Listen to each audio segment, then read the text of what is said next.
Sir, ಈಗ ರಮೇಶ್ ಜಿಗಜಿಣಗಿ ಅವರು ಒಬ್ಬ ಹಿರಿಯ ರಾಜಕಾರಣಿಯಾಗಿರಿ, ದಲಿತ ಸಮಾಜದಿಂದ ಬರುವಂತವ್ರು. ಹ್ಮ್ ಈಗ ಪ್ರಿಯಾಂಕರ್ಗೆ ಗೃಹ ಸಚಿವರು, ಅವ್ರ ವಯಸ್ಸು ಕಡಿಮೆ ಇರ್ಲಿ ಹೆಚ್ಚಿರ್ಲಿ, ಒಂದು ರಾಜ್ಯದ ಗೃಹ ಸಚಿವರು ಅವ್ರದೇ ಆದಂತ ಒಂದು ಘನತೆ ಗೌರವ ಇರ್ತದೆ ಸರ್. ಹ್ಮ್ ಇಷ್ಟಾಗಿಯೂ ಕೂಡ ನಮ್ಮ ಕರ್ನಾಟಕ ರಾಜ್ಯದಲ್ಲಿ ಸುಮಾರು 2 ಲಕ್ಷಕ್ಕೂ ಅಧಿಕ ಜನರನ್ನ RSS ಸೇರಿಸ್ತದೆ ಅಂದ್ರೆ ಅದರ ಭದ್ರತೆ ದೃಷ್ಟಿಯಿಂದ ಮತ್ತು ಕಾನೂನು ಸುವ್ಯವಸ್ಥೆ ಹಾಳಾಗದಿರುವ ದೃಷ್ಟಿಯಿಂದ 2 ಲಕ್ಷ ಜನ ಸೇರ್ತಾರೆ ಅಂದ್ರೆ ಯಾಕೆ ಸೇರ್ತಾರೆ? ಯಾವ ಸಂಘಟನೆ ನೆರಳಲ್ಲಿ ಸೇರ್ತಾರೆ?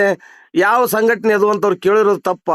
ಅವ್ರು ಕೇಳಿರುವಂತದ್ದು ಸಾರ್ವಜನಿಕ ವಲಯದಲ್ಲಿ ಒಂದು ಮಿಂಚಿನ ಸಂಚಲನ, ಜೊತೆಗೆ ಕಾನೂನಿನ ಪ್ರಕಾರವೇ ಕೇಳಿದ್ದರಿಂದ ಈಗ ಅದಕ್ಕೆ ಪ್ರತ್ಯುತ್ತರವಾಗಿ RSS ನ ಪರವಾಗಿ ಮಾತನಾಡಿರ್ತಕ್ಕಂಥ ಬಿಜೆಪಿ MLA ಅಥವಾ ಬಿಜೆಪಿ ಮುಖಂಡರವರು ರಮೇಶ್ ಜಿಗಜಿಣಗಿ ಅವರು, ದಲಿತ ಮನುಷ್ಯನಿಗೆ ಯಾಕೆ ಬೇಕಿದು, ಇಂಥವ್ರು ಮಾತನಾಡಿದವ್ರನ್ನ ಯಾರು ಉಳಿದಿಲ್ಲ ಅನ್ನುವಂತ ಮಾತನ್ನ ಮಾತಾಡ್ತಾರೆ ಸರ್. ತಮಗ ದಲಿತ ಸೇನೆಯ ರಾಜ್ಯಾಧ್ಯಕ್ಷರಾಗಿ ತಾವು ಈ ಕ್ಷಣಕ್ಕೆ ಏನ್ ರಿಯಾಕ್ಷನ್ ಕೊಡ್ತೀರಿ ಸರ್?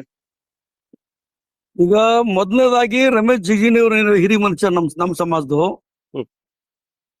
ಅವರು ಏನು ಪ್ರಿಯಾಂಕ ಖರ್ಗೆ ಸಾಹೇಬ್ರ ಬಗ್ಗೆ ಏನ್ ಮಾತಾಡೋದು, ಒಂದು ಸ್ಟೇಟ್ ಮಿನಿಸ್ಟರ್ ಕರ್ನಾಟಕದ ಬಹಳ ದೊಡ್ಡ ಜವಾಬ್ದಾರಿತ ಒಂದು ಸ್ಥಾನದಾಗಿದ್ದಂತ ಹೋಮ್ ಮಿನಿಸ್ಟರ್ ಇದ್ದಂತ ಪ್ರಿಯಾಂಕ ಖರ್ಗೆ ಸಾಹೇಬ್ರ ವಿರುದ್ಧ ಏನು ರಮೇಶ್ ಜಿಗಜಿಣಗಿ ಮಾತಾಡೋದು, ನಾವು ಅದು ಮೊದಲು ಫಸ್ಟ್ ಖಂಡಿಸ್ತೇವೆ.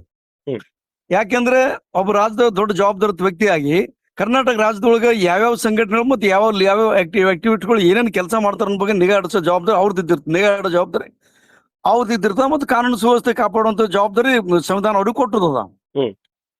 ಅದ್ರ ಜೊತೆಗೇನೆ ಕರ್ನಾಟಕದೊಳಗ ಮತ್ತು ಇಡೀ ದೇಶದೊಳಗ ಈಗೇನು ನಿನ್ನೆ ಪ್ರಮೋದ್ ಮುತಾಲಿಕ್ ಮಾತಾಡೋ ಸಂದರ್ಭ ಸುಮಾರು ನಮ್ದು RSS 157 ಕಂಟ್ರಿ ಏನಪ್ಪ ಅಂದ್ರೆ ನಾವು ಕಾರ್ಯಾಚರಣೆ ಮಾಡ್ತಾ ಇದ್ವಿ. 150 ಅರೆ ದೇಶ ಕಟ್ಟಬೇಕು, ಇಲ್ಲಿ ಕಟ್ಟದಿರ್ತಿರ್ತಲ್ಲ ನಿಮ್ಗ. 157 ಕಂಟ್ರಿ ದೇಶ ಕಟ್ಟಿದ್ರಿ, ಏನ್ ಮಾಡ್ಲಕತ್ತೀರಿ 157 ಕಂಟ್ರಿ ಒಳಗ? ಇದ್ರ ಬಗ್ಗೆ ಮಾತಾಡ್ಬೇಕು ರಮೇಶ್ ಜಿಗಜಿಣಗಿ. ನಮ್ದು RSS ಪಕ್ಷದ ಕಾರ್ಯಕರ್ತ ಈ ರಮೇಶ್ ಜಿಗಜಿಣಗಿ ದಲಿತರಿಗೆ ಏನಪ್ಪಾ ಅಲ್ಲಿ RSS ಬಗ್ಗೆ ಮಾತಾಡಂತ ಹೇಳ್ತಿರ್ತ. ನಿನ್ಗೇನ್ ಸ್ಥಾನದಲ್ಲ ರಮೇಶ್ ಜಿಗಜಿಣಗಿ RSS ಒಳಗ? ನೀ ಯಾಕೆ RSS ಪರವಾಗಿ ಮಾತಾಡ್ದಿ? ನಿನಗೆ ಯಾರು ರೈಟ್ಸ್ ಕೊಟ್ಟು ಮಾತಾಡ್ಬೇಕಾಗಂತದ? RSS ಯಾವನ್ ಮೊದಲು ಗಂಡಿಸಿದ್ದ ಮಾತಾಡ್ತಾನವ. ನೀ ಯಾರಪ್ಪ ಮಾತಾಡವ? ನೀನೊಬ್ಬ ದಲಿತಲ್ಲ, ದಲಿತ. ನೀ RSS ಗುಲಾಮ್ ಇದ್ದಿದ್ದೀನಿ. ನೀವೊಬ್ಬ ಸಂಘ ಪರಿವಾರದ ಸಂಘಟನೆಗೆ ಸೇರ್ಕೊಂಡ್ಬಿಟ್ಟು ಸಂಘ ಪರಿವಾರದ ಪಕ್ಷದ ಹೋದ ತಕ್ಷಣ ನಾವು ಅಂಬೇಡ್ಕರ್ ವಾದ ಮರಿತಿದ್ವಿ ನೀನು. ರಮೇಶ್ ಜಿಗಜಿಣಗಿ ಮಾತಾಡೋದ್ರ ಜೊತೆ ಅತ್ಯಂತ ಉದ್ದಾಡತನ ಬೇಜವಾಬ್ದಾರತೆ ಮಾತಾಡೋದು ರಮೇಶ್ ಜಿಗಜಿಣಗಿ ಭಾಳ ಸರಿ ಅನ್ಸಿಲ್ಲ. ಯಾರು ಅವನು ಆತನ ರಮೇಶ್ ಜಿಗಜಿಣಗಿ ವಯಸ್ಸಾಯ್ತು. ನಾನು ನಿನ್ನೆ ಅದೇ ಹೇಳಿದ್ನಿ, ಆ ಮನುಷ್ಯಗೆ ವಯಸ್ಸಾಯ್ತವನ ಬುದ್ಧಿ ಬಲಿಲ್ಲ ಅಂತ ಹೇಳಿ, ತಲೆ ಮೇಲೆ ಕೂದಲು ಬೆಳಗಾದವನ ಅವ್ನ ಮೈಂಡ್ ಮ್ಯಾಚೂರ್ ಆಗಿಲ್ಲ ಅಂತ ಹೇಳಿ ಇನ್ನು ಅದೇ ಮನಸ್ಸಿತ್ತು ರಮೇಶ್ ಜಿಗಜಿಣಗಿ. ಅರೆ ನಿಂದ ಮಾತಾಕಿ ಅವ್ನಿಗೆ ಯಾಕೆ ಬೇಕು? ಪ್ರಿಯಾಂಕ್ ಖರ್ಗೆ ಸಿಂಗಲ್ ವರ್ಡ್ ಮಾತಾಡ್ತಾನ. ಅರೆ ಮಲ್ಲಿಕಾರ್ಜುನ್ ಖರ್ಗೆ ಅವರು ಈ ದೇಶದ ಒಂದು ರಾಷ್ಟ್ರೀಯ ಪಕ್ಷದ ನ್ಯಾಷನಲ್ ಪ್ರೆಸಿಡೆಂಟ್ ಅದವರು. ದೊಡ್ಡ ಪಕ್ಷದ ದೊಡ್ಡ ಒಂದು ಆಲ್ ಓವರ್ ಇಂಡಿಯಾ ಲೆವೆಲ್ ಪಕ್ಷ ಒಂದು ನ್ಯಾಷನಲ್ ಪ್ರೆಸಿಡೆಂಟ್. ಅವನಂತ ಮಾತಾಡ್ತಾನ ಅವ ಖರ್ಗೆ. ಇವನಿಗೆ ಯಾಕೆ ಬರೀ ಪ್ರಿಯಾಂಕ್ ಖರ್ಗೆ ಏನ್ ಹುಡುಗಾಟ ತಿಳ್ಕೊಂಡ್ ನಾನು? ವಯಸ್ಸು ಚಿಕ್ಕ ಇದ್ರೆ ಭಾಳ ದೊಡ್ಡ ಪದವಿ ಅದವ್ರಿಗೆ, ಭಾಳ ದೊಡ್ಡ ಜವಾಬ್ದಾರಿ ಸ್ಥಾನದಾಗ ಅದವ್ರು. ಏನು ಎಲ್ಲರೂ ಬರ್ಬೇಕಂತ ಇವ್ರಿಗೆ ದೊಡ್ಡವರು ಬರ್ಬೇಕಂತ ಅಲ್ಲಿ ವಯಸ್ಸಿನ ಪ್ರಿಯಾಂಕ್ ಖರ್ಗೆ ಅವ್ರ ಇದ್ದಂತ ಬುದ್ಧಿ ಒಂದು 5% ಇಲ್ಲ ಯಾರಿಗೆ? ಈ ರಮೇಶ್ ಜಿಗಜಿಣಗಿ. ಈ ರಮೇಶ್ ಜಿಗಜಿಣಗಿ ಹೇಳಿ ನಾವ್ ಬಿಟ್ಬಿಡಮ್ಮ ಅದು RSS ಬೇಕಾದ್ರೆ ನೋಡ್ಕೊತೇವೆ. ಅಂಬೇಡ್ಕರ್ ವಾದಿಗಳು ಹೇಳ್ತದೆ ಪ್ರಿಯಾಂಕ್ ಖರ್ಗೆ ಹೇಳೋದು ಒಂದೇ ಮಾತು. ಮತ್ತೆ ಅವ್ರು ಒಂದು ಸ್ಟೇಟ್ಮೆಂಟ್ ಕೊಟ್ಟಿದಾರ, ನಾವೇ ಹೆದರಿಕೆಯನ್ನು ನಾವೇನು ಸಾವರ್ಕರ್ ಸಂತಾನ ಅಂಬೇಡ್ಕರ್ ವಂಶಸ್ಥರು ನಾವಿದ್ದೇವೆ ಅಂತ ಹೇಳಿ. ಗೊತ್ತದ ಅಂಬೇಡ್ಕರ್ ವಂಶಸ್ಥರು ಹೆಂಗಿರ್ತೀವಿ ಮತ್ತು ಅಂಬೇಡ್ಕರ್ ವಂಶಸ್ಥರು ಬ್ಲಡ್ ಹೆಂಗದ ಅಂತ ಹೇಳಿ ಗೊತ್ತದ. ಸಂಘ ಪರಿವಾರದ ಗೊತ್ತದ, ಈ ದೇಶದ ಮನುವಾದಿಗೆ ಗೊತ್ತದ ನಾವ್ ಏನಿದ್ದೇವೆ ಅಂತ ಹೇಳಿ. ಅವ್ರಿಗೆ ತಾಕತ್ತಿದ್ರೆ ಬಂದು ಮಾತಾಡ್ತಾರ. RSS ಅವ್ರು ಮಾತಾಡ್ಲಿ. ರಮೇಶ್ ಜಿಗಜಿಣಗಿ ಚಮಚಗಳು ಯಾಕೆ ಮಾತಾಡ್ಕತ್ತಾರ ಅಂತ? ರಮೇಶ್ ಜಿಗಜಿಣಗಿ ಬಿಜೆಪಿ ಗುಲಾಮರ ಯಾಕೆ ಮಾತಾಡ್ಕತ್ತಾರ ಅಂತ? RSS ನಿಮ್ಗೆ ಅದು RSS ಏನ್ ಸಂಬಂಧ ಅದ?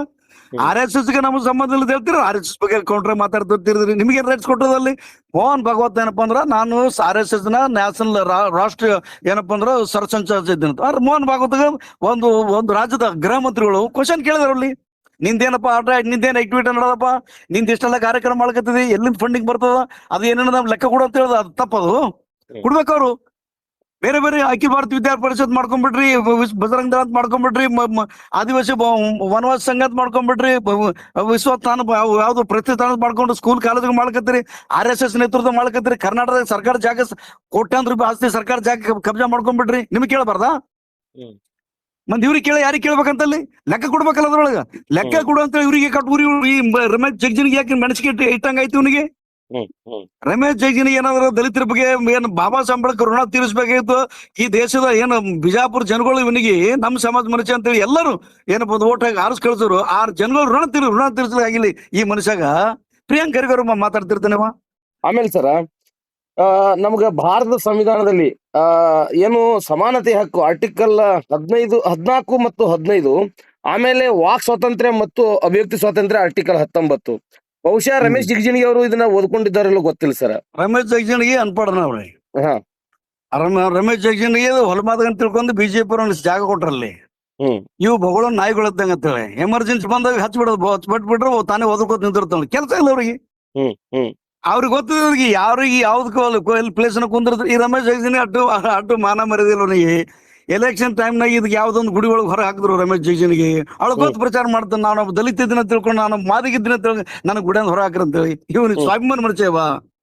ಒಂದು ನೆನ್ಪಿಟ್ಕೊಳ್ಬೇಕೇನಂದ್ರೆ ಬಾಬಾ ಸಾಹೇಬ್ ಅಂಬೇಡ್ಕರ್ ಹಿಂದೂ ಕೋಡ್ ಬಿಲ್ ಏನು ಬರೀ ಜಾರಿ ಆಗ್ಬೇಕಂತ ಆಗಿನ ಕಾಲದಾಗ ಏನು ಇದು ಮಾಡ್ತಾರ ನೆಹರು ಸರ್ಕಾರದಾಗ ಬಾಬಾ ಸಾಹೇಬ್ ಅಂಬೇಡ್ಕರ್ ಹಿಂದೂ ಕೋಡ್ ಬಿಲ್ ಜಾರಿ ಆಗ್ಬೇಕು, ಈ ದೇಶದ ಮಹಿಳೆಯರಿಗೆ ಸಮಾನ ಸ್ವಾತಂತ್ರ್ಯ ಸಮಾನತೆ ಹಕ್ಕುಗಳು ಸಿಗ್ಬೇಕಂತ ಫೈಟ್ ಮಾಡೋ ಸಂದರ್ಭದಾಗ ಕೌಂಟರ್ ಮಾಡೋದು ಇದೇ RSS ದವರು.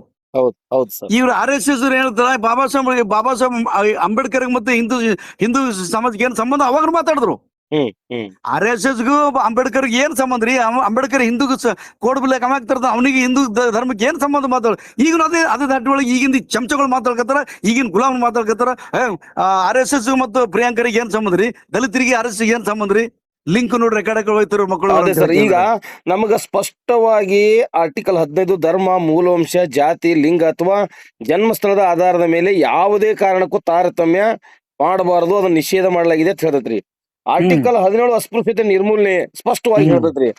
ಮತ್ತು ಆರ್ಟಿಕಲ್ 14 ಭಾರತದ ರಾಜ್ಯ ಕ್ಷೇತ್ರದಲ್ಲಿ ಯಾರೇ ವ್ಯಕ್ತಿಗೆ ಕಾನೂನಿನ ಮುಂದೆ ಸಮಾನತೆ ಅಥವಾ ಕಾನೂನುಗಳಿಂದ ಸಮಾನ ಸಂರಕ್ಷಣೆ ಅಂತ ಹೇಳ್ತೈತ್ರಿ. ಆಮೇಲೆ ವಾಕ್ ಸ್ವಾತಂತ್ರ್ಯ ಸರ್ ಆರ್ಟಿಕಲ್ 19 ನಾವು ರಾಜಕಾರಣಿಗಳಾಗ್ಲಿ ಅಥವಾ ಯಾರೇ ತಪ್ಪು ಮಾಡಿದ್ರು ಅವ್ರನ್ನ ಪ್ರಶ್ನೆ ಮಾಡುವಂತದ್ದು ಹೇಳಿದ್ರು ಕೂಡ ಇವರು ತಮ್ಮ ಏನು ರಾಜಕೀಯ ಸ್ಥಾನ ಭದ್ರಪಡಿಸ್ಲಿಕ್ಕೋ ಅಥವಾ ಏನು RSS ಮತ್ತು ಬಿಜೆಪಿ ಏನು ಮುಖಂಡರನ್ನ ಮೆಚ್ಚಿಸ್ಲಿಕ್ಕೋ ಅಥವಾ ಇವರು ಒಂದ್ ರೀತಿ ನೀವು ಹೇಳಿದ ಹಾಗೆ ಚಮಚಾಗಿರಿ ಗುಲಾಮಗಿರಿ ಸಂತತಿಯನ್ನ ಮುಂದುವರಿಸಲಿಕ್ಕೆ ಈ ರೀತಿ ಹೇಳಿಕೆಯನ್ನು ಕೊಡ್ತಾರೆ ಅಂತ ತಿಳಿತಾ ಇಲ್ಲ ಸರ್. ಅದ್ರ ಬಗ್ಗೆ ಏನ್ ಹೇಳ್ತೀವಿ? ಅದೇ ಈಗ ಸಾಯ ಕಾಲಕ್ಕೆ ಮತ್ತೇನದು ಅಧಿಕಾರದ ಇದ್ದೇ ಸಾಯ್ಬೇಕಂತ ಅವ್ರ ತಲೆಯಾಗ ಇದ್ದಿರ್ತದ ಒಂದು. ಎರಡನೇದಾಗ ನಾವು ರಮೇಶ್ ಜಿಗಜಿಣಗಿ ಹೇಳದಡ್ಡಿ ಪ್ರಿಯಾಂಕ್ ಖರ್ಗೆ ಅವ್ರು ಮಾತಾಡೋದು ಅವ್ರ ಲೆವೆಲ್ ಮಾತಾಡಕ ಅವಕಾಶ ಅವನಿಗಿಲ್ಲ. ಯಾರು? ರಮೇಶ್ ಜಿಗಜಿಣಗಿ ನಿನ್ನ ಸಮಾಜ ಋಣ ತೀರಿಸಬೇಕಾದ್ರೆ ಮೊದಲು ಬಿಜಾಪುರದ ಹೋಗು ಅಂತ ಹೇಳ್ರಿ. ಹಕ್ಕಲ್ಲ ಅವ್ರ ತಾಯಿ ತಂದೆ ಕುಣಿ ಮ್ಯಾಗ ಕೈ ಇಟ್ಟು ಮಾತಾಡಂತ ಹೇಳಿ ರಮೇಶ್ ಜಿಗಜಿಣಗಿ ದಲಿತ ಸಮಾಜಕ್ಕೆ ಅಲ್ಲೇ ರಮೇಶ್ ಜಿಗಜಿಣಗಿ ಯಾವ ಕೆಲಸ ಮಾಡುತ್ತೆ ಒಂದೇ ಒಂದು ಕೆಲಸ ತೋರ್ಸಂತ ಹೇಳಿ ಅವನಿಗೆ. ಗುಲಾಮರು ಅತ್ಯಂತ ಕನಿಷ್ಠ ಗುಲಾಮಿ ರಮೇಶ್ ಯಾರು? ಜಿಗಜಿಣಗಿ. ಅದಕ್ಕಾಗಿ ರಮೇಶ್ ಜಿಗಜಿಣಗಿ ಏನ್ ಕೇಳೋದಲ್ಲ, ಈ ನಮ್ದು ಎಲ್ಲಿ ಅವ್ರು RSS ಪ್ರಶ್ನೆ ಮಾಡಿದ್ರು ಯಾರು ಉಳಿದಿಲ್ಲ ಅಂತ ಹೇಳಿ. ಅಂದ್ರೆ RSS ಏನಪ್ಪ ನಮ್ಮ MM ಕಲಬುರ್ಗಿ ಸಾಬ್ ಮರ್ಡರ್ ಮಾಡ್ಕೊಂಡ್ಬಿಟ್ರು, ದಾಬೋಲ್ಕರ್ ಮರ್ಡರ್ ಮಾಡ್ಬಿಟ್ರು, ಗೌರಿ ಲಂಕೇಶ್ ಮರ್ಡರ್ ಮಾಡ್ಬಿಟ್ರು. ಅನೇಕ ಜನ ಸಾಮಾಜಿಕ ಏನು ಅನ್ಯಾಯದ ವಿರುದ್ಧ ಧ್ವನಿ ಎತ್ತುವಂತ ಮಹಾನ್ ನಾಯಕರುಗಳು ಏನಪ್ಪ ಖತಮ್ ಮಾಡ್ಕೊಂಡ್ಬಿಟ್ರು. ಅದೇ ದಾಟಿ ಒಳಗೆ ಈ ರಮೇಶ್ ಜಿಗಜಿಣಗಿ ಮಾತಾಡಿದ್ರು. ಗೊತ್ತದ ರಮೇಶ್ ಜಿಗಜಿಣಗಿ ನಮ್ಮ RSS ಬಗ್ಗೆ ಯಾವನಾದ್ರು ಮಾತಾಡ್ ನಾವು ಖತಮ್ ಮಾಡ್ತೇವೆ ಅಂದ್ರೆ ಇದು ಏನಪ್ಪಾ ಅಂದ್ರೆ ಟೆರರ್ ಆರ್ಗನೈಸೇಷನ್ ಅಂತ ರಮೇಶ್ ಜಿಗಜಿಣಗಿ ಕೊಲೆಗಡಕರು, ಗುಂಡಾಗಳು, ಸಮಾಜಘಾತಕರು, ದೇಶದ್ರೋಹಗಳ ಸಂಘಟನೆ ಅಂತ ರಮೇಶ್ ಜಿಗಜಿಣಗಿ ಮಾತಿನ ಮುಖಾಂತರ ಪ್ರೂವ್ ಮಾಡಿದ್ರು.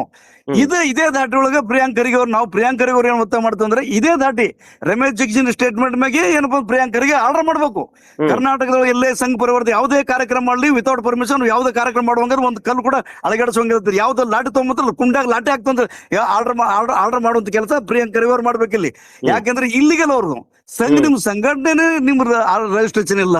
ಯಾವ ಒಂದು ನೈತಿಕತೆ ಹೋಗ್ತಾವ? ನೀವು ಚಾ ಕುಡ್ಕೊಂಡ್ ಬರ್ತೀರಿ, ತಲವಾರ್ ಹಿಡ್ಕೊಂಡ್ ಬರ್ತೀರಿ, ಬಡಿಗೆ ಹಿಡ್ಕೊಂಡ್ ಬರ್ತೀರಿ, ನೀವು ಯಾವ ಆಧಾರದ ಬರ್ತೀರಿ? ಏನ್ ಅವಕಾಶ ಏನು ನಿಮ್ದು? ಏನಂತ ಬರ್ತೀರಿ ನೀವು? ನೀವೆಲ್ಲ ಮಾಡೋದು ನೋಡ್ರಿ, ಸಾವಿರಾರು ಕೋಟಿ ರೂಪಾಯಿ ಟರ್ನ್ ಓವರ್ ಆಗ್ಲಿಕತ್ತದ ಈ ಸಂಘ ಪರಿವಾರ ಹೆಸರು ಮ್ಯಾಗ, RSS ಹೆಸರು ಮ್ಯಾಗ. ಇದು ಪ್ರತಿ ಒಂದು ತಾಲೂಕಿನ ಗುಣದಾಲ್ ಸಾಹೇಬ್ ನೀವು ಒಂದು ನೆನಪಿರಲಿ, ಪ್ರತಿ ಒಂದು ತಾಲೂಕಿನಿಂದ 40 ರಿಂದ 50 ಲಕ್ಷ ರೂಪಾಯಿ ಟಾರ್ಗೆಟ್ ಕೊಟ್ಟಿರ್ತಾರಂತ ಇವರು. RSS ಪ್ರತಿಯೊಂದು ತಾಲೂಕಿನಿಂದ ಎಲ್ಲಾ ಆಫೀಸರ್ಸ್ಗಳು ಸಂಘ ಪರಿವಾರಕ್ಕ ಗುರುದಕ್ಷಿಣೆ ಅಂತ 50 ರಿಂದ 60 ಲಕ್ಷ ರೂಪಾಯಿ ಗುರುದಕ್ಷಿಣೆ ರೂಪದೊಳಗ 50 ರಿಂದ 60 ಲಕ್ಷ ಒಂದೊಂದು ತಾಲೂಕು 60 ಲಕ್ಷ. ಅಂಡ್ ಬೆಂಗಳೂರು ಯಾವ್ದು ಅಭಿವೃದ್ಧಿ ಗ್ರೇಟರ್ ಬೆಂಗಳೂರು ಅಂತ ಹೇಳಿಕೆ ಹ್ಮ್ ಅದೊಂದು 5-6 ಏರಿಯಾ ಸೇರ್ಕೊಂಡ್ ಒಂದ್ ಬೆಂಗಳೂರು ಒಂದೇ ಪಾರ್ಟ್ ಅಂತದ್ದು. ಈಗ ಹ್ಮ್ ಗಾಂಧಿನಗರ ಏರಿಯಾ ಒಂದು 5-6 ಏರಿಯಾ ಸೇರು ಅಲ್ಲಿಂದ 35-40 40 ಕೋಟಿ ರೂಪಾಯಿ ಏನಪ್ಪ ಅಂದ್ರೆ ಪರಿ ಕಲೆಕ್ಟ್ ಮಾಡ್ಬೇಕಂತ ಇವರು ಇದು ಕೊಡ್ತಾರಂತ, ಟಾರ್ಗೆಟ್ ಕೊಟ್ಟಿರ್ತಾನ. ಎಲ್ಲಿ ಹ್ಮ್ ಹೋಗ್ತದ 1000 ಕೋಟಿ ರೂಪಾಯಿ ಎಲ್ಲ ಎಲ್ಲ ಅದಕ್ಕೆ ಯೂಸ್ ಮಾಡ್ಕತ್ತೀರಿ ನೀವು. ಹ್ಮ್ ಅದೆಲ್ಲ ನೀವು ಲೆಕ್ಕ ಅದೆಲ್ಲ ಲೆಕ್ಕ ಗೊತ್ತಾಗತ್ತೆ ಅನ್ನುವಂಥದ್ದು ಒಂದ್ ಕಡೆ ಸರ್. ಕೊಡ್ಬೇಕದು. ಹಾ ಇನ್ನೊಂದು ಕಡೆ ಏನಂದ್ರೆ ಈಗ ಬಾಬರಿ ಮಸೀದಿ ಧ್ವಂಸ ಆಯ್ತು, ಈಗ ಗೌರಿ ಲಂಕೇಶ್ ಅವರು, ಎಂ ಕಲಬುರ್ಗಿ ಅವರು, ಪನ್ಸಾಲೆ ಅವರು ಈ ರೀತಿ ಹತ್ಯೆಗಳಾದಾಗ ಅವ್ರು ನಮ್ಮ RSS ಕಾರ್ಯಕರ್ತರಲ್ಲ, ಯಾಕಂದ್ರೆ ಅವ್ರಿಗೆ ಅಧಿಕೃತವಾದಂತ ಸದಸ್ಯತ್ವ ಕೊಟ್ಟಿರಂಗಿಲ್ಲ, ಸಂಘವೂ ಕೂಡ ಅಧಿಕೃತವಾಗಿ ರಿಜಿಸ್ಟ್ರೇಷನ್ ಇರೋದಿಲ್ಲ. ಇಂತ ಮೋಹನ್ ಕೃತ್ಯ ಭಾಗವತ್ ಅದೇ ಹೆಣ್ಬರ್ ಇನ್ನೊಂದ್ ಹೇಳ್ತೀನಿ ಕೇಳಿ. ಮೋಹನ್ ಭಾಗವತ್ ಕೂಡ ಅದೇ ಅದ್ರೊಳಗ ನಮ್ದು RSS ರಿಜಿಸ್ಟರ್ಡ್ ಅಲ್ಲ, ನಾನು ಸಾಮೂಹಿಕದ ನಮ್ದು ಯಾರು ಇಲ್ಲಿ ಕಾರ್ಯಕರ್ತರಲ್ಲ, ನಮ್ಮಲ್ಲಿ ಯಾವ್ದು ಸದಸ್ಯತ್ವ ಇಲ್ಲ, ನಾ ಏನೂ ಇಲ್ಲ. ಕೊನೆಗೆ ಕೈ ಎತ್ಬಿಡ್ತಾನ ಮೋಹನ್ ಭಾಗವತನ್ ಕೂಡ. ಮತ್ ಮೋಹನ್ ಭಾಗವತನ್ ಕೂಡ ಏನು ಅಲ್ಲ ಅಂದಾಗ ಅವನಿಗೆ Z+ ಸೆಕ್ಯೂರಿಟಿ ಯಾಕೆ ಕೊಟ್ಟಿದ್ರಿ ನೀವು? ಅದು ಸರ್ಕಾರದ Z+ ಸೆಕ್ಯೂರಿಟಿ ಅದು ಜನರ 54 ಕೋಟಿಗಿಂತ ಹೆಚ್ಚು ರೂಪಾಯಿ ಖರ್ಚು ಆಗ್ತಂತವ್ರಿಗೆ. ನೀ ಏನದನ ಮೋಹನ್ ಭಾಗವತ? ಈ ದೇಶದ ಮಂತ್ರಿ ಅದನವ, ಯಾವ್ದಾದ್ರ ರಾಜ್ಯದ ಮುಖ್ಯಮಂತ್ರಿ ಅದನವನ, ಏನ್ ದೊಡ್ಡ ಸೈಂಟಿಸ್ಟ್ ಅದನವನ? ಏನದು ಮೋಹನ್ ಭಾಗವತ್ ಕೊಟ್ಟಿದ್ರೆ ಯಾವ್ದು ಇಲ್ಲ ಅಂತ ಹೇಳ್ತಾನವ. ರಿಜಿಸ್ಟರ್ ಬಾಡಿನಲ್ಲಿ ನಿಂದು ನೀ ಏನದ್ ಗೊತ್ತೇ ಇಲ್ಲ. ಬಟ್ ಈ ಮೋಹನ್ ಭಾಗವತ್ಗೆ RSS ಮಗ ಕೇಂದ್ರ ಸರ್ಕಾರ, ಈ ನರೇಂದ್ರ ಮೋದಿ ಸರ್ಕಾರ ಜನಗಳಿಂದ ತೆರಿಗೆ ಏನ್ ಕಲೆಕ್ಟ್ ಆಗುವಂತ ಹಣ ಯಾವ ಕಾರಣಕ್ಕೆ ನೀವು ಖರ್ಚು ಮಾಡ್ಕತ್ತಿದ್ರಿ? ಏನದ್ರ ಮೋಹನ್ ಕ್ವಶನ್ ಯಾರು ಮಾಡ್ಬೇಕಿದ್ರೊಳಗ? ಕ್ವಶನ್ ಒಬ್ಬ ರಾಜ್ಯದ ಒಂದು ಜವಾಬ್ದಾರಿ ವ್ಯಕ್ತಿಯಾಗಿ ಕೇಳೋದು ಕರೆಕ್ಟ್. ನಾವು ಒಂದು ಕರ್ನಾಟಕದ ಅಷ್ಟೇ ಅಲ್ಲದ್ರಿ, ಎಂಟೈರ್ ಇಂಡಿಯಾದೊಳಗೆ ಏನಪ್ಪಾ ಅಂದ್ರ ಬಹಳ ದೊಡ್ಡ ಸಂಚಲನ ಸೃಷ್ಟಿ ಮಾಡೋದು ಪ್ರಿಯಾಂಕ್ ಖರ್ಗೆ ಅವ್ರ ಸ್ಟೇಟ್ಮೆಂಟ್. ಯಾರು ಮಾತಾಡಿ ಈಗ RSS ಕೆಲಸ ಮಾಡೋಂತ ಕಾರ್ಯಕರ್ತರಿಗೂ ಇಷ್ಟು ತನಕ ಗೊತ್ತಿರಲಿಲ್ಲ ನಮ್ದು RSS ರಿಜಿಸ್ಟರ್ ಬಾಡಿ ಅಂತ. ಈಗ ಎಲ್ಲರೂ ಗೊತ್ತಾಗದ. ಎಲ್ಲಾ RSS ಮೇಲಿಂದ ಕೆಲಸ ಮಾಡಂತ ಕೋಟ್ಯಾಂತರ ರೂಪಾಯಿ ಕಲೆಕ್ಟ್ ಮಾಡಿ ಕೊಟ್ಟಂತ ಜನಗಳು ಕೂಡ ಇವತ್ತು ಪ್ರಶ್ನೆ ಮಾಡ್ಕತ್ತಾರಂತ RSS ಒಳಗ. ಇದು ಏನಪ್ಪಾ ಅಂದ್ರ ಮೋಹನ್ ಭಾಗವತ್ ಅಂಡ್ ಕಂಪನಿ ಏನಪ್ಪಾ ಇವ್ರು ಏನು ಪೂರಾ ಎಲೆಕ್ಷನ್ ಏನು ಇಂಡೈರೆಕ್ಟ್ ಇದ್ದು ಏನು BJP ಮುಂದೆ ಮಾಡಿ ಅದ್ರ ಮುಖಾಂತರ ಎಲ್ಲ ಏನು ಈ ದೇಶದ MP ಗಳಿಗೆ MLಗಳಿಗೆ ಮಂತ್ರಿಗಳು ಖರೀದಿ ಮಾಡ್ಕೊಂಡಿರೋ ಇದು ಒಂಥರದ ವಾತಾವರಣ ಕ್ರಿಯೇಟ್ ಮಾಡ್ಕೊತ. ಇದರಿಂದ BJP RSS ಇದ್ದದ. ಅದಕ್ಕಾಗಿ ಏನಪ್ಪಾ RSS ಏನಪ್ಪಾ ಅಂದ್ರೆ ಒಂಥರ ಆಟ ಮಾಡ್ಕೊತದ. ಈ RSS ಅವರಿಗೆ ಪೂರಾ ಏನಪ್ಪಾ ಅಂದ್ರೆ ಈ ನಮ್ಮ ರಮೇಶ್ ಜಿಗಜಿಣ್ ಅಂತ ಗುಲಾಮರು ಏನಪ್ಪಾ ಅಂದ್ರ ಅವ್ರಿಗೆ ಬ್ಯಾಕ್ ಇದು ಸಪೋರ್ಟ್ ಮಾಡ್ಕೊತದ. ಇದೇನು ಪ್ರಿಯಾಂಕ್ ಖರ್ಗೆ ಸ್ಟೆಪ್ ತೊಂದ್ರಿ ನೀವು. ಇನ್ನೊಂದು ನಾವೇನ್ ಖಂಡಿಸ್ತೀವಿ ಅಂದ್ರೆ ಇದ್ರೊಳಗ ಇಲ್ಲಿ ಕೇಂದ್ರದೊಳಗೆ ಮಾತಾಡ್ಬೇಕಾಯ್ತು ರಾಹುಲ್ ಗಾಂಧಿ ಒಬ್ಬರೇ ಮಾತಾಡ್ತಾರ, ಅದ್ರಾಗ ಒಬ್ಬರಿಬ್ರು ಈ ಸೀನಿಯರ್ ಲೀಡರ್ ಮಾತಾಡ್ತಾರೆ. ಇಲ್ಲಿ ಕರ್ನಾಟಕ ಮಾತಾಡ್ಬೇಕಂತ ಪ್ರಿಯಾಂಕ್ ಖರ್ಗೆ ಅವ್ರು ಮಾತಾಡಿದ ತಕ್ಷಣ ಇಲ್ಲಿದ್ದಂತ ಮೇಲ್ಜಾತಿ ಯಾವ ಒಬ್ಬ ಕೂಡ ಲೀಡರ್ಗಳು ಧ್ವನಿ ಎತ್ತದಿಲ್ಲ. ಅಂದ್ರೆ ಇಲ್ಲಿನೂ ಕೂಡ ಕಾಂಗ್ರೆಸ್ ಕೂಡ ಏನ್ ಗುರುದಕ್ಷಿಣೆ ಕೊಡುವಂತ RSS ಗುರುದಕ್ಷಿಣೆ ಕೂಡ ಕೊಡುವಂತ ಅನೇಕ ಜನ ಲೀಡರ್ಸ್ಗಳು ಕಾಂಗ್ರೆಸ್ ಕೂಡ ಹಿಂಬದಿ ಕೆಲಸ ಮಾಡ್ಕೊತ ನಮ್ಗೆ ಗೊತ್ತಾಗ್ಲಿಕ್ಕೆ ಅದ್ರೊಳಗ. ಇದ್ರ ಬಗ್ಗೆನೂ ಕೂಡ ಆಸ್ ಎ ಹೋಮ್ ಮಿನಿಸ್ಟರ್ ಆಗಿ ಪ್ರಿಯಾಂಕ್ ಖರ್ಗೆ ಸಾಹೇಬರು ಇವ್ರೇನು ಒಳಗ್ ಕೂತಿನ ಆಟ ಆಡ್ಕತ್ತಾರಲ್ಲ, ಸರಿಗಿನ ಒಳಗ್ ತೆರೆ ಮರೆ ಕುಂತ ಏನ್ ಕೆಲಸ ಮಾಡ್ಕತ್ತ ಕಾಂಗ್ರೆಸ್ ಆಗಿದ್ದಾರಲ್ಲ ಅಂತ ಹರಾಮ್ ಕೋರು ಕೂಡ ಇವ್ರು ಎಕ್ಸ್ಪೋಸ್ ಮಾಡೋದ್ ಕೆಲಸ ಈ ಕರ್ನಾಟಕದಾಗ ಮಾಡ್ಬೇಕಂತೇಳಿ ನಮ್ಮ ದಲಿತ ಸೇನೆ ಒತ್ತಾಯ ಮಾಡ್ತೀವಿ. ಈ ಒಂದು ಪ್ರಕರಣ, ಈ ಒಂದು ಏನ್ ಇಶ್ಯೂ ಅದ, ಏನ್ RSS ಲೆಕ್ಕ ಕೊಡ್ಬೇಕಂತೇಳಿ ನಾವು ಲೆಕ್ಕಕ್ಕೆ ನಾವು ಯಾವಾಗ ನಿಂತಿದ್ದಮ್ಮ. ಏನೇ ಇರಲಿ ಟ್ರಾನ್ಸ್ಪರೆನ್ಸಿ ಇರಲ್ಲ ಅಂತ ಹೇಳಿ ನಿಮ್ಗೆ ಯಾಕ್ರಿ ಚಿಂತೆ? ದೇಶದ ಭಕ್ತರು ನಾವಿದ್ವಿ, ದೇಶಕ್ಕೆ ಹೋರಾಟ ನಾವು ಮಾಡ್ಕತ್ತಿದ್ವಿ, ದೇಶ ರಕ್ಷಣೆ ನಾವು ಮಾಡ್ತೀವಿ ಅಂತ ಹೇಳ್ತೀವಿ. ಮಗ ದೇಶಕ್ಕೆ 1000 ಕೋಟಿ ರೂಪಾಯಿ ನಿಮ್ಗೆ ದುಡ್ಡು ಬರ್ಲಿಕ್ಕತ್ತದ. 150 ಹೆಚ್ಚು ಕಂಟ್ರಿಗಳಿಗೆ ನಿಮ್ಮ ಸಂಘಟನೆ ಎಲ್ಲಾ ಕಂಟ್ರಿಗೆ ದುಡ್ಡು ಬರ್ಲಿಕ್ಕತ್ತದ. ಆ ದುಡ್ಡು ಎಲ್ಲಿ ಇರ್ಲಿಕ್ಕತ್ತಿರ್ತು ಲೆಕ್ಕ ಕೊಡ್ಬೇಕಲ್ಲ, ಹೆಮ್ಮೆ ಅಂತ ಹೇಳ್ರಿವಲ್ಲ. ಹೇಳ್ರಿ ಎಲ್ಲ ಟ್ರಸ್ಟ್ಗಳು ರಿಜಿಸ್ಟರ್ ಮಾಡೋದು, NGOಗಳು ರಿಜಿಸ್ಟರ್ ಮಾಡೋದು, ಬೇರೆ ಬೇರೆ ಸಣ್ಣ ಪುಟ್ಟ ಸಂಘಟನೆ ರಿಜಿಸ್ಟರ್ ಮಾಡೋದಲ್ಲ. ನೀವೇ ವಿಶ್ವ ಹಿಂದೂ ಪರಿಷತ್ ರಿಜಿಸ್ಟ್ರೇಷನ್ ಮಾಡಿದಿರಿ, ವನವಾಸಿ ಮಹಾಸಂಘದ ರಿಜಿಸ್ಟರ್ ಮಾಡ್ಕೊಂಡು ಬೇರೆ ಬೇರೆ ಸಂಘಟನೆ ರಿಜಿಸ್ಟರ್. ಬಟ್ RSS ಯಾಕೆ ಮಾಡ್ತಲ್ಲ? ಎಲ್ಲಾ ಕಡೆ ಕಲೆಕ್ಟ್ ಮಾಡ್ಕೊಂಡು ದುಡ್ಡು ತಂದು RSS ಹೆಸರು ಮಾಡ್ಕೊಂಡು ಅದ್ರೊಂದು 1000 ಕೋಟಿ ರೂಪಾಯಿ ಬಿಲ್ಡಿಂಗ್ಗಳು ಕಟ್ಕೊಂಡು ಅದ್ರೊಳಗೆ ಇಲ್ಲಿಗೆ ಎಲೆಕ್ಟಿವ್ ಮಾಡ್ತಿರ್ನವಲ್ಲ. ಸಣ್ಣ ಮಕ್ಕಳು ತರಬೇತಿ ಕೊಡ್ತೀರಿ, ಸಣ್ಣ ಮಕ್ಕಳು ಬಂದೂಕು ತರಬೇತಿ ಕೊಡ್ತೀರಿ, ಮುಸಲ್ಮಾನರು ಇವ್ರದ್ದು ಎತ್ತು ಕಟ್ಲಿಕ್ಕೆ ಖರ್ಚು ಮಾಡ್ತಿರ್ತೀರಿ, ಮುಸ್ಲಿಮರಿಗೆ ಅಟ್ಯಾಕ್ ಮಾಡಕ್ಕೆ ಆ ದುಡ್ಡು ಖರ್ಚು ಮಾಡ್ತೀರಿ ನೀವು. ಇದು ಅತ್ಯಂತ ಶೋಚನೀಯ ಸಂಗತಿ. ಇವತ್ತು ಈ ದೇಶದ ಎಲ್ಲರ ಎದುರಿಗದ, ನಮ್ಮಂತರ ಎದುರಿಗದ, ನಿಮ್ಮಂತರ ಎದುರಿಗದ. ಇದ್ರ ಬಗ್ಗೆ ಒಂದು ಹೊಸ ಚರ್ಚೆಗೆ ನಾಂದಿ ಆಡೋದು ಪ್ರಿಯಾಂಕ್ ಖರ್ಗೆ ಅವ್ರಿಗೆ ಏನಪ್ಪಾ ಅಂದ್ರೆ ಇಡೀ ನಮ್ಮ ಕರ್ನಾಟಕ ಅಷ್ಟೇ ಅಲ್ಲ, ಇಡೀ ರಾಜ್ಯದ ಇಡೀ ದೇಶ ಜನಗಳು ಪ್ರಿಯಾಂಕ್ ಖರ್ಗೆ ಅವ್ರ ಬಗ್ಗೆ ಮಾತಾಡ್ಕತ್ತದ. ದೇಶದ ಮೇನ್ ಸ್ಟ್ರೀಮ್ ಇದಂತ ಸೋಷಿಯಲ್ ಮೀಡಿಯಾ ದೊಡ್ಡ ಬುದ್ಧಿವಂತ ಜರ್ನಲಿಸ್ಟ್ಗಳು ಅದಾರಲ್ಲ, ಪತ್ರಕರ್ತರು, ಮೀಡಿಯಾ ಪರ್ಸನ್ಗಳು ಪ್ರಿಯಾಂಕ್ ಖರ್ಗೆ ಅವರು ಒಂದೊಂದು ಮಾತು ಕೂಡ ಸಮರ್ಥಿಸಿ ಇವತ್ತು ಅವ್ರಿಗೆ ಸಪೋರ್ಟ್ ಮಾಡ್ಕತ್ತದ. ಪ್ರಿಯಾಂಕ್ ಖರ್ಗೆ ಹೇಳೋದು ಸರಿ ಅಂತ ಹೇಳ್ಕತ್ತದ ಅಂತ ಹೇಳಿ. ಆಮೇಲೆ ದಲಿತ ಸೇನೆ ಸರ್, ಈ ಒಂದು ಏನು ಪ್ರಿಯಾಂಕ್ ಖರ್ಗೆ ಅವರು ಒಂದು ಏನು ಎತ್ತಿರುವಂತ ಈ ಒಂದು ಧ್ವನಿಗೆ ತಾವು ಯಾವತ್ತೂ ಕೂಡ ಬೆಂಬಲವನ್ನು ವ್ಯಕ್ತಪಡಿಸ್ತಾರೆ. ಕೊನೆಯದಾಗಿ ಏನ್ ಹೇಳ್ತೀರಿ ಸರ್? ನಾವಿದ್ದೀವಿ, ನಾವು ಪ್ರಿಯಾಂಕ್ ಖರ್ಗೆ ಸಾಹೇಬ್ರ ಜೊತೆಗೆ ನಾವಿದ್ದೀವಿ. ನೀವೇನ್ ಇಂಥ ಇಶ್ಯೂದಾಗ ನೀವು ಯಾವ್ದೇನ್ ಮಾಡ್ತೀರ ಖತಮ್ ಕರಂಗೆ ಓ ಕರಂಗೆ ಇವ್ರ ಏನ್ ಜಾಟ ಮಾಡಕ್ ಆಗಲ್ಲ ಅಂತ ಹೇಳಿ.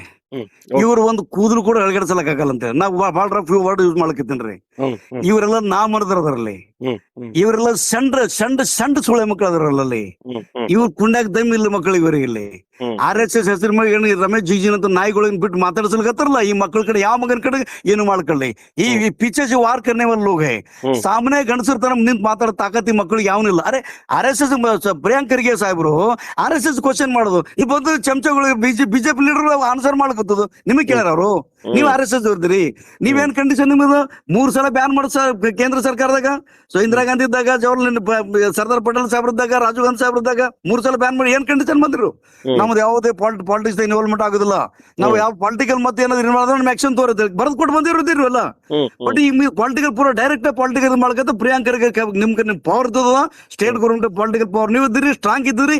ಯಾವುದೇ ಕಾರಣಕ್ಕೂ ಈ ಮಕ್ಕಳು ಬಾಲ ಮುಚ್ಚಲಾರ್ದಂಗ ಕೆಲಸ ನೀವು ಮಾಡ್ಬೇಕು. ಅದಕ್ಕೆ ಇಡೀ ಏನಪ್ಪಾ ಒಂದು ಬಹುಜನ್ ಸಮಾಜ, ಇಡೀ ಅಹಿಂದ ಸಮಾಜ ಪ್ರಿಯಾಂಕ್ ಖರ್ಗೆ ಸಾಹೇಬ್ರ ಜೊತೆ ಇದ್ದದ. ಈಗ ಸದ್ಯ ಅವ್ರ ಜೊತೆ ಇದ್ದದ.